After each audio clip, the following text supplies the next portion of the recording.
Assalamualaikum warahmatullahi wabarakatuh. Perkenalkan, nama saya Triana.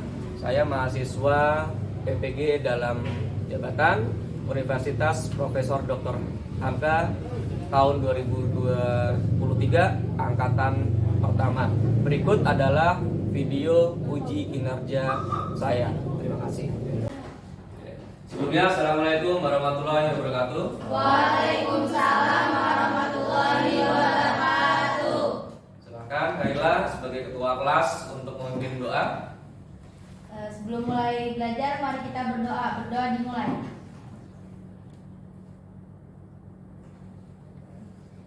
Berdoa selesai. Memberi salam. Assalamualaikum warahmatullahi wabarakatuh. Waalaikumsalam warahmatullahi wabarakatuh. Oke, gimana kabarnya hari ini? Semoga hari ini kalian diberikan kesehatan sehingga dapat mengikuti pembelajaran dengan baik. Coba sekarang kalian lihat kiri kanannya, pakaiannya sudah rapi atau belum. Kalau yang belum rapi silakan dirapikan. Jika ada sampah di kiri kanannya bisa diambil dan dibuang.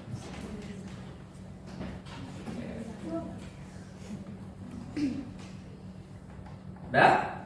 Rapi semuanya? Rapi. Coba hari ini ada yang tidak masuk? Ada. Siapa yang tidak masuk? Yola. Dapa. Aldo. Dava. Dava Yola. kenapa? Sakit. Sakit. Terus? Yola sakit. Yola sakit. Terus? Sandika Izin. izin. Oke. Semoga yang sakit segera diberikan kesembuhan. Amin. Dan yang izin juga nanti bisa bergabung Amin. kembali ke kelas ini. Namun sebelumnya masih ingat pelajaran minggu lalu? Next prosedur. Teks prosedur. Coba Ansuya, kira-kira teks prosedur itu apa menurut kamu? Masih ingat? Saya. Coba. Teks yang berisi langkah-langkah. Teks yang berisi Langkah-langkah langkah-langkah. suatu kegiatan atau cara melakukan sesuatu. Oke, baik. Jadi kalau kemarin kita belajar berkaitan dengan teks prosedur, saat ini kita akan mempelajari tentang karya ilmiah. Kira-kira kalau mempelajari karya ilmiah itu ada manfaatnya nggak? Ada. Nah, saya beritahu, manfaat karya ilmiah itu nanti akan berguna dari sekarang sampai nanti kalian entah itu kuliah, entah itu kerja. Karena apa? Karena fungsi karya ilmiah nanti ketika kuliah bisa membuat skripsi, bisa untuk membuat tesis bagi yang S2. Nanti kalau kalian kerja diminta membuat proposal, membuat artikel, itu nanti kan bisa. Nah, ilmunya akan kita pelajari pada saat ini. Oke. Terus selanjutnya yang kita pelajari adalah KD berkaitan dengan karya ilmiah. Saya bisa minta tolong Rizka untuk dibaca KD yang harus kita pelajari pada hari ini. Kompetensi dasar dan IPK KD 3.15 tentang menganalisis sistematika dan kebahasaan karya ilmiah. Oke. Kalau kita lihat dari sini, menganalisis sistematika dan kebahasaan karya ilmiah. Berarti hal yang kita bahas apa kira-kira? Menganalisis. Menganalisis. Oke. Menganalisis apa? Sistematika. Menganalisis Sistematika dan kebahasaan. Sama Dan dan kebahasaan. Jadi ada dua hal yang harus kita selesaikan, yaitu sistematika dalam karya ilmiah dan kebahasaan dalam karya ilmiah. Tujuan pembelajaran pada kali ini adalah untuk dapat memahami pengertian karya ilmiah. Itu dulu, harus paham dulu mengenai apa sih karya ilmiah. Yang kedua, memahami jenis karya ilmiah. Yang ketiga, menganalisis sistematika karya ilmiah dengan tepat. Dan yang terakhir adalah menganalisis kaidah pembahasan karya ilmiah dengan tepat. Oke, kita lanjut. Ada tayangan, tolong nanti diperhatikan. Namun sebelum kita melihat tayangannya, ini ada soal pretest. Yang pertama, apa yang dimaksud dengan karya ilmiah? Ada yang tahu? Angkat tangan. Coba, karya ilmiah itu apa menurut Nisa?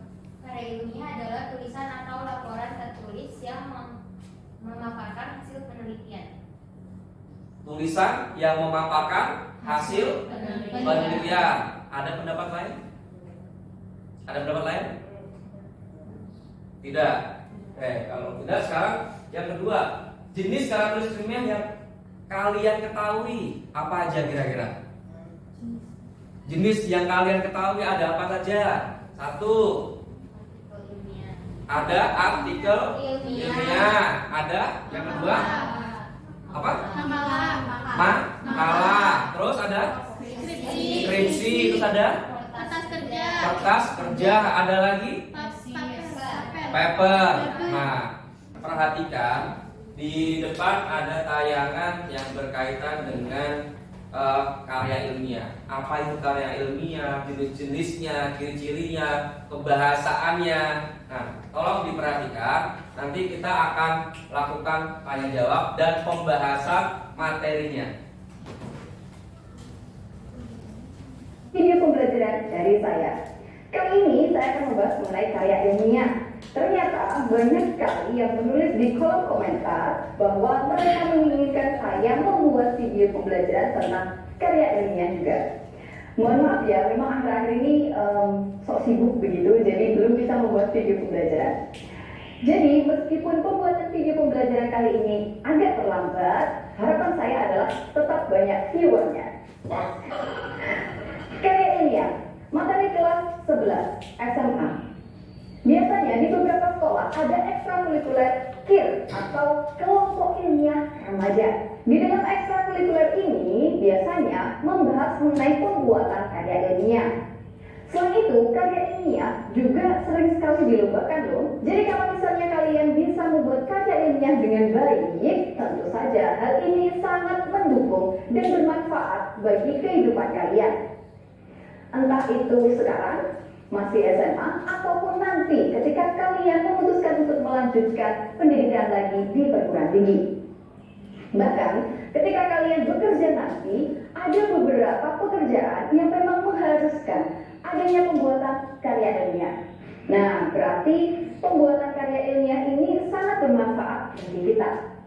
Karya ilmiah, pengertian dari karya ilmiah adalah karangan ilmu pengetahuan yang menyajikan data dan fakta dan ditulis menurut metodologi penelitian yang baik dan benar, dan tentu saja dapat dibuktikan kebenarannya secara urut dan berkesinambungan. Jadi di dalam karya ilmiah strukturnya itu sudah baku dan harus disusun secara terstruktur ataupun urut. Tidak bisa seperti novel, kalau misalnya alurnya itu kan ada yang alur mundur. Artinya endingnya dulu yang diceritakan, baru nanti menceritakan awal terjadinya. Tapi untuk karya ilmiah, penulisannya itu harus urut. Ciri yang kalian ini sedang membuat karya ilmiah yang berbentuk populer.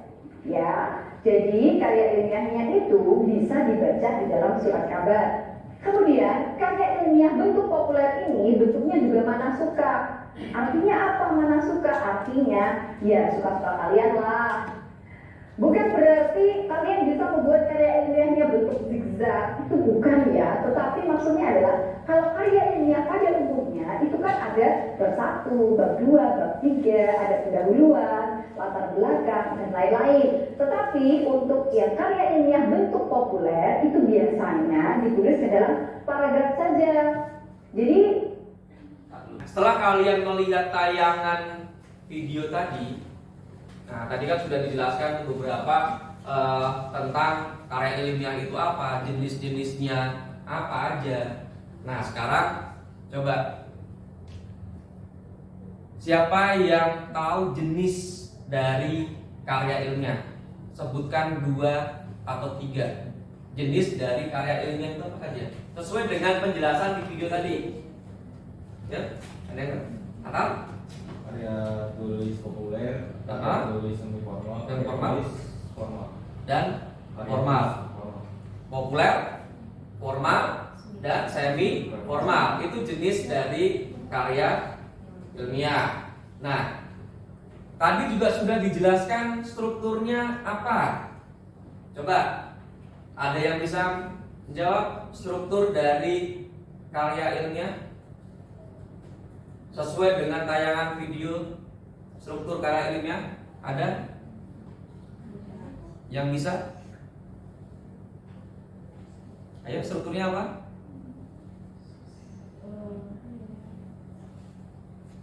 Apakah kalian tadi tidak menyimak? Ada? Ya, bisa?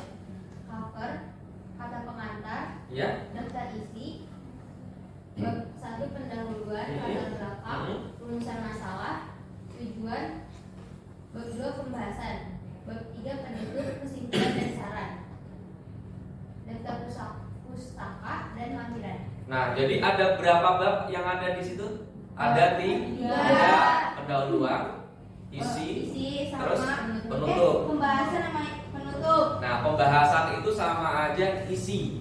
Jadi di situ dibahas permasalahan yang ditulis itu apa saja, seperti itu.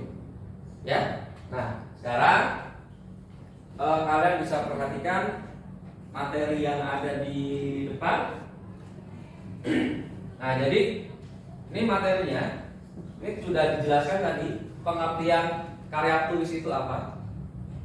Bisa dibantu dibaca? Saya. Oke. Pengertian karya tulis ilmiah adalah tulisan atau laporan tertulis yang memaparkan hasil penelitian atau kajian suatu masalah oleh seseorang atau kelompok dengan memenuhi kaidah dan etika keilmuan. Nah, berarti intinya apa? Karya tulis ilmiah itu intinya apa? Laporan tertulis memaparkan hasil penelitian. Nah, intinya kan itu kan? Ya. Suatu laporan yang memaparkan hasil penelitian. Tujuannya apa?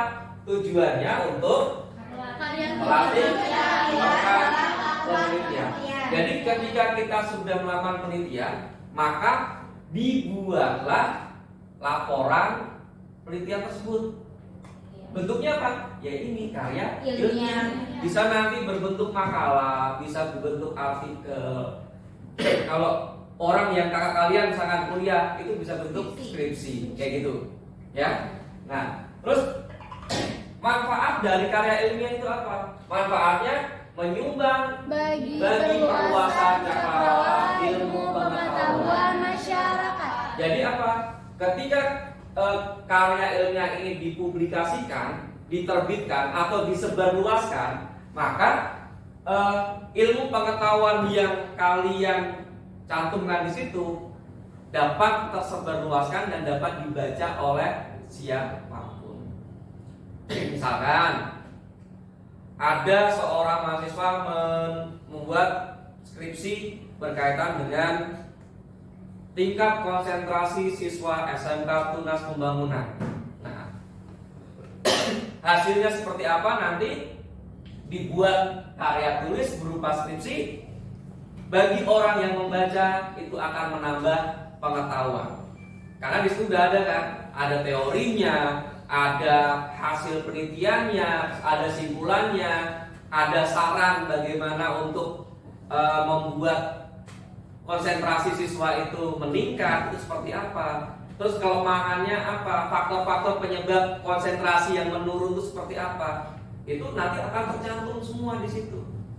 Gitu. Makanya karya ilmiah ini sangat penting dan nanti akan bermanfaat untuk kehidupan kalian sampai nanti bekerja.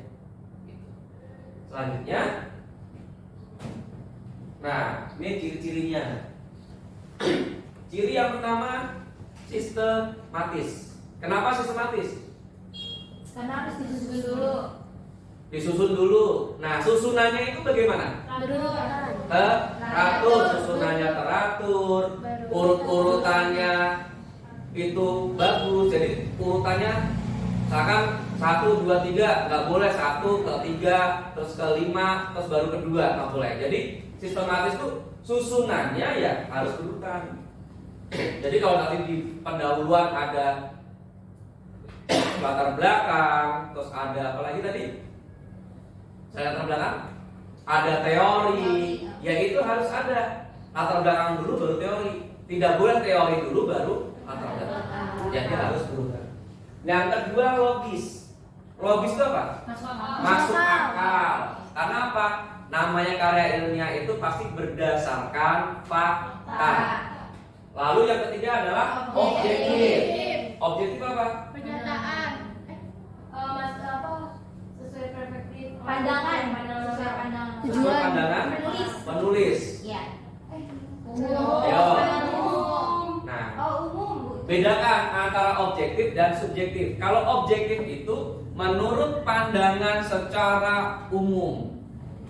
Tapi kalau subjektif menurut pandangan si penulis. Jadi menurut penulis saja. Kalau objektif berarti menurut berbagai data, berbagai sumber. Terus yang selanjutnya adalah faktual. Nah, kembali lagi. Namanya logis masuk akal, pasti faktual. kebenaran Sesuai dengan data, fakta, sesuai dengan kebenaran, hal yang nyata. Gitu ya. Nah, kalau karya tulis ilmiah itu ada apa? Karya tulis populer, ya. Tadi sudah ya, tadi disebutkan oleh Akal. Terus ada juga karya tulis semi formal, karya tulis formal, seperti itu. Nah, ini sistematikanya.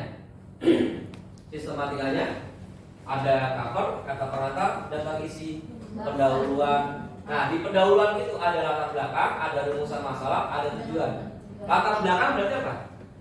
Yang apa? yang terkait dalam pembahasan Yang terkait dalam pembahasan atau yang menjadi dasar dilakukannya suatu penelitian. Kalau rumusan masalah? Rumusan masalah apa? Masalah yang mau masalah yang ingin dibahas, Masalah yang mau selesaikan diselesaikan atau yang dibahas. Tujuan. tujuan dari Berarti tujuan apa? Hal yang ingin ditanyakan Diselesaikan. Kalau rumusan masalah tadi kan hal yang mau dibahas. Kalau tujuan ingin Diselesaikan. yang ingin diselesaikan. Tujuan akhirnya nanti bagaimana? Seperti itu. Nah, terus nanti bab kedua itu pembahasan. Pembahasan itu nanti ada teori, terus ada juga bagaimana penelitian itu. Nah, nanti sampai ke penutup ada simpulan, saran, daftar pustaka, lampiran. Daftar pustaka berkaitan dengan buku-buku atau referensi-referensi yang digunakan. Nah, ini kaidah Kebahasaan. bahasa. Oke. Ada kata impersonal, ada kalimat pasif, ada juga bahasa reproduktif, ada juga bahasa denotatif, ada juga kata baku. Oke. Udah? Udah. Pertanyaan? Saya Pak, Ya, kalimat? yang dimaksud menggunakan kalimat reproduktif itu apa sih Pak? Menggunakan bahasa reproduktif. Ya. Bahasa reproduktif itu berarti menggunakan bahasa apa? Reproduktif. Ayo. Jadi coba gini. Kalau kalian membaca karya ilmiah itu bisa dengan mudah dipahami nggak? Ya. Hah? Tidak. Tidak. Mudah. Mudah. Iya. Nah, kenapa mudah? Karena sudah kan karya ini itu kan laporan hasil. Jadi kita udah terperinci gitu Pak. Jadi udah intinya dari apa yang dimaksud dengan penelitian tersebut itu udah dimasukin semua. Jadi kita lebih memahami karena sudah termasuk dari inti dari penelitian. Inti dari penelitian. Yang namanya karya tulis, karya ilmiah itu kita pastinya mudah untuk memahami. Karena apa? Satu, bahasanya pasti menggunakan bahasa baku. Kedua, kalimatnya pasti kalimat efektif. Nah, yang dimaksud dengan bahasa reproduktif itu adalah bahasa yang mudah dipahami oleh pembaca. Itu namanya reproduktif. Ada lagi? Tanyakan? Coba jawab. Kalau menggunakan kata impersonal maksudnya gimana? Impersonal. Nah, ini. Kalau kalian membaca karya ilmiah atau skripsi, pernah nggak menemukan kata saya, kata kami? Pernah. Pernah. Di mana? Pernah. Ayo, pernah nggak? Gak pernah. Iya, nggak pernah. Gak pernah Pak. Kan? Pastinya kalau di dalam karya tulis itu tidak pernah menggunakan kata saya, tidak pernah menggunakan kata kami. Tapi yang sering kita temuin adalah penulis. Oh iya, penulis. Ya kan? Menurut penulis seperti ini. Ya kan? Berarti itu namanya impersonal. Impersonal itu kata ganti yang digunakan untuk menggantikan nama orang. Nama orangnya apa? Ya penulis tadi. Kayak kami. Tapi nggak boleh menggunakan apa? Tidak boleh menggunakan kata saya, kata ganti orang, saya, kami, itu nggak boleh. Tapi harus menggunakan kata penulis. Nah, itu yang dimaksud dengan ini impersonal. Kalau kalimat pasif tentunya kalian udah paham. Berarti verbanya diawali dengan huruf, diawali dengan imbuhan di, imbuhan ter, itu pasti. Nah, kata baku ini juga kalian pasti udah paham. Namanya kata baku berarti apa? Sesuai dengan kaidah kebahasaan, sesuai dengan kamus besar bahasa Indonesia. Oke, udah paham semua? Paham. Nah, kalau udah paham, silakan sekarang membentuk kelompok. Silakan membentuk kelompok. Nah, kalian setelah membentuk kelompok, ini ada lembar kerja yang harus kalian kerjakan. Nah, langkah pertamanya ini ada contoh-contoh makalah. Berarti karya ilmiah enggak?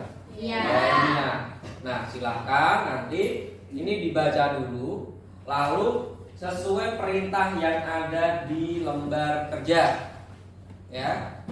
Di sini perintahnya adalah simpulan dari karya ilmiah yang kalian baca. Simpulannya apa? Terus yang kedua, sistematikanya. Kalian tulis sistematikanya apa aja di situ. Ada nggak semuanya? Kalau tidak ada, berarti nanti disebutkan bagian ini tidak ada. Gitu. Berarti sistematikanya tidak lengkap. Lalu yang ketiga, kaidah kebahasaan. Kaidah kebahasaan berarti yang ini, kata impersonalnya ada enggak, kalimat pasifnya ada atau tidak, bahasa reproduktif ada atau tidak, dentatif atau kata bakunya ada atau tidak. Nanti tulis aja. Paham? Paham. Coba ini dibagikan. Tolong dibagikan.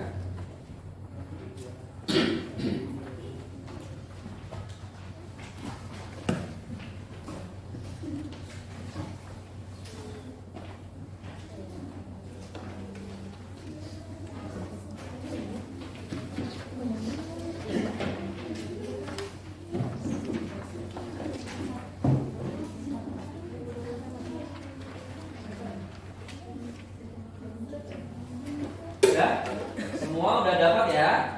Nah, kalau semua udah dapat, silahkan didiskusikan dengan kelompoknya.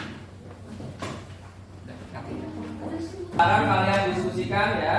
Setelah diskusi, tulis jawabannya di lembar jawab yang sudah tersedia. Nanti dipresentasikan. Coba. Oh, kamu setelah ini dibaca, simpulannya apa? Kamu tulis. Tulis di ini kolom ini simpulan. Ini udah sudah. Kelompok 4 bagaimana? Udah? Kelompok 4 ada kesulitan? Enggak. Ini belum sih. Ya, lanjutkan.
semuanya?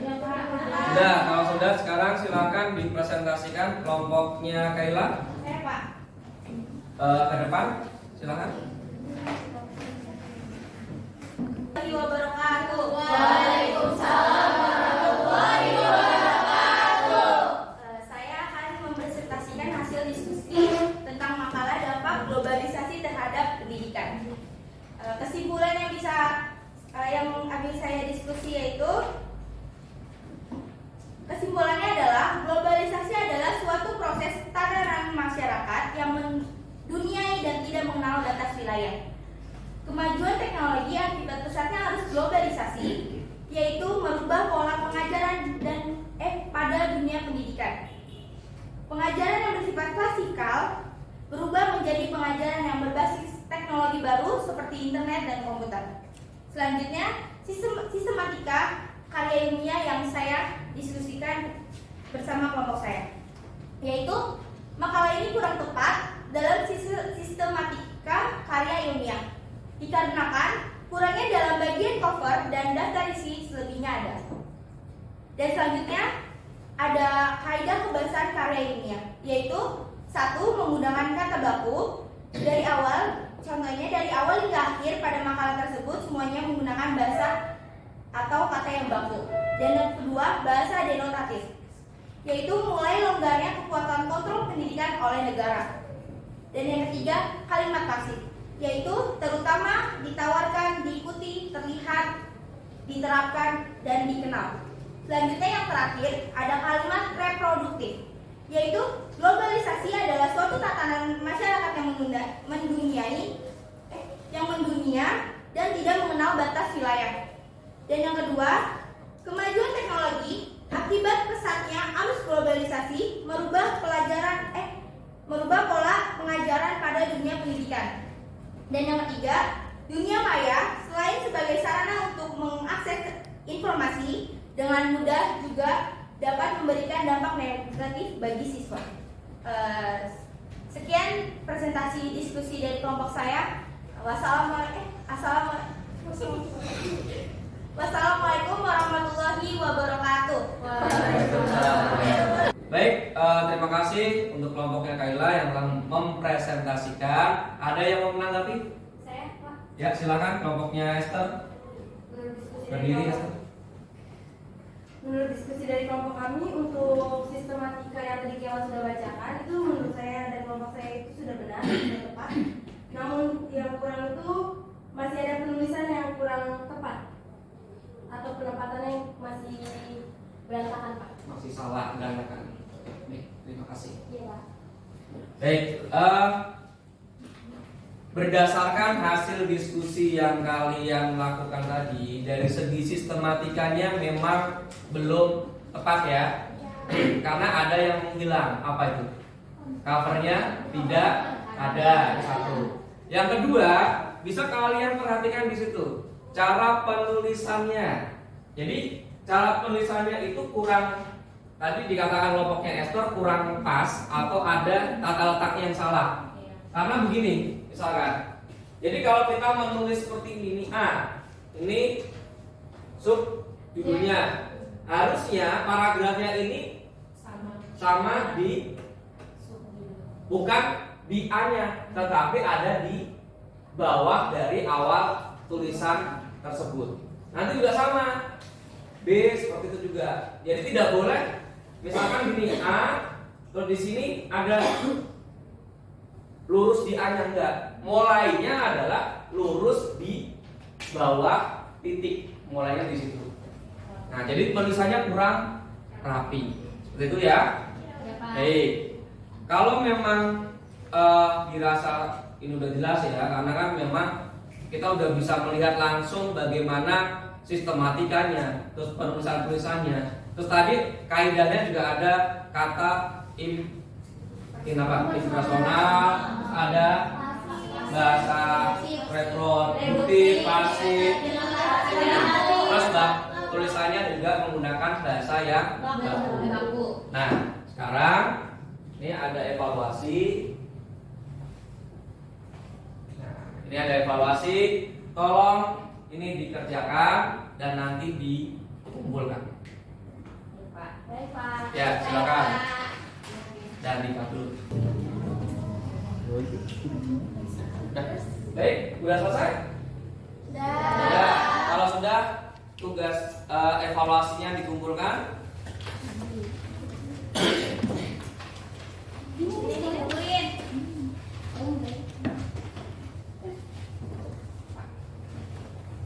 Baik, terima kasih. Jadi evaluasinya sudah kita kerjakan dengan baik ya. Nanti saya akan koreksi. Nah, untuk pertemuan minggu depan, karena tadi kita menganalisis struktur kebahasaan kayak gitu kan.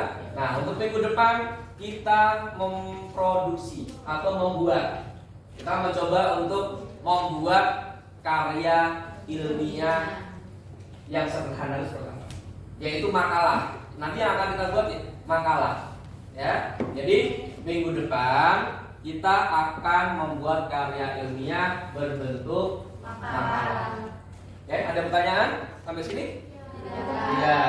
Kalau memang tidak ada pertanyaan, saya akhiri. Wassalamualaikum warahmatullahi wabarakatuh. Waalaikumsalam.